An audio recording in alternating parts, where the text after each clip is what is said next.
ये देखिए पूज्य गुरुदेव की समाधि स्थल जिस पे लिखा है श्री श्री 1008 ब्रह्मलीन स्वामी रमेश चंद्रानंद जी महाराज, बनखंडी, संवत 2051।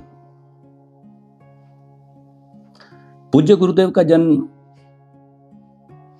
प्रातः 4 बजे बृहस्पतिवार के दिन पुष्य नक्षत्र में रामनवमी पर चैत्र शुक्ल 1975 विक्रमी संवत 1918 एडी को गंगा किनारे माता सोमवती के द्वारा हुआ। इस आश्रम की महानता केवल पूज्य गुरुदेव रमेश चंद्रानंद जी से नहीं बल्कि उनकी समृद्ध गुरु परंपरा से भी है। यहाँ साक्षात दर्शन होते हैं परम पूज्य गुरुदेव उग्रानंद जी के। स्वामी उग्रानंद जी एक अत्यंत प्रचंड और उच्च कोटि के सिद्ध योगी थे। उन्होंने ही पूज्य गुरुदेव रमेश चंद्रानंद जी को योग की शिक्षा दीक्षा दी और उन्हें इस महान पद के लिए तैयार किया।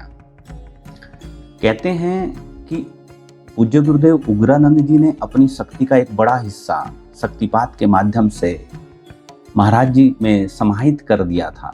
इसके बाद स्वामी भरोसानंद जी महाराज ने इस परंपरा को संभाला। इन तीनों गुरुओं की त्रिवेणी ने इस स्थान को एक अभेद्य आध्यात्मिक दुर्ग बना दिया। यहाँ आने वाला हर भक्त इन तीनों शक्तियों का आशीर्वाद एक साथ प्राप्त करता है। ये चारों तरफ आश्रम का नजारा है। ये देखिए आम के वृक्ष चारों तरफ, घनघोर बियाबान जंगल, शाम के समय शांति यहाँ के कण कण में व्याप्त है। पक्षियों की चहचहाहट, चारों तरफ हरियाली, ऑक्सीजन की भरपूर मात्रा, एक अलग प्रकार का आध्यात्मिक अनुभव आपको इस आश्रम के दर्शन के बाद कराती है। ये देखिए कितना सुंदर, कितना रमणीय स्थान।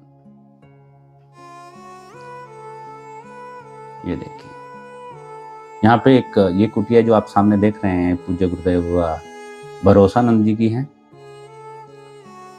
इस कुटिया को ध्यान से आप देख सकते हैं। जल की भी व्यापक व्यवस्था यहाँ पे पूज्य गुरुदेव ने की है।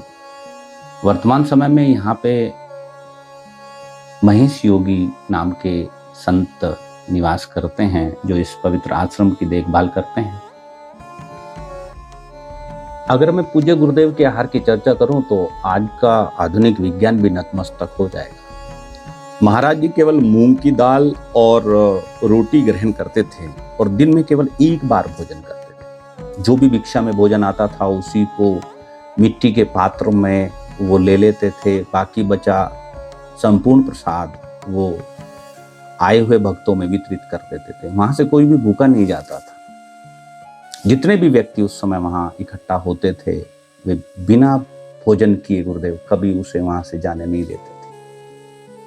गुरुदेव का स्वर विज्ञान पे विशेष फोकस था।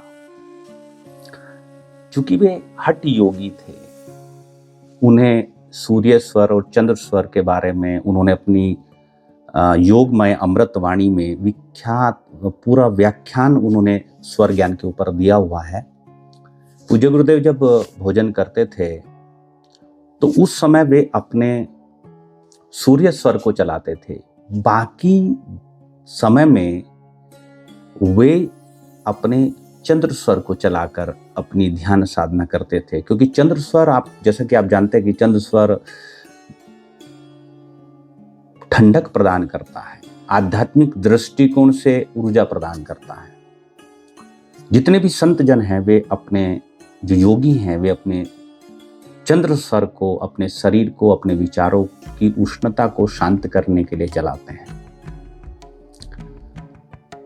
इस नियंत्रण से हमें यह भी पता लगता है कि पूज्य गुरुदेव को अपनी प्राणवायु और कुंडलिनी शक्ति पर पूर्ण नियंत्रण था और ये उनके उच्च कोटि के योगी होने का प्रमाण था। उनका व्यक्तित्व बहुत ही सादगी और शक्ति का एक अद्भुत मिश्रण था। उनके जीवन की एक बड़ी विशेषता उनका त्याग था।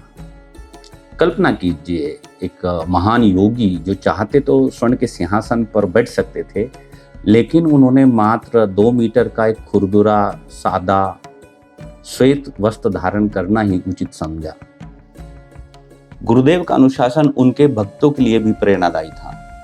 वे अपनी साधना के प्रति इतने कठोर थे कि उन्होंने मिलने का समय निश्चित कर रखा था। वे प्रतिदिन केवल सुबह 10 बजे से सायं 4 बजे तक ही भक्तों से मिलते थे और उनकी समस्याओं का निवारण करते थे। शेष पूरा समय वे केवल अखंड साधना, ब्रह्म चिंतन और लोकोपकार के मानसिक अनुष्ठानों में बिताते थे। उनका संपूर्ण जीवन परोपकार की एक जलती हुई मशाल के समान था। इसके बाद धीरे धीरे हमने कैमरा ऊपर किया और ये देखिए, इस प्रकार से यहाँ पे गुरुदेव ने हमें दिव्य चेतना के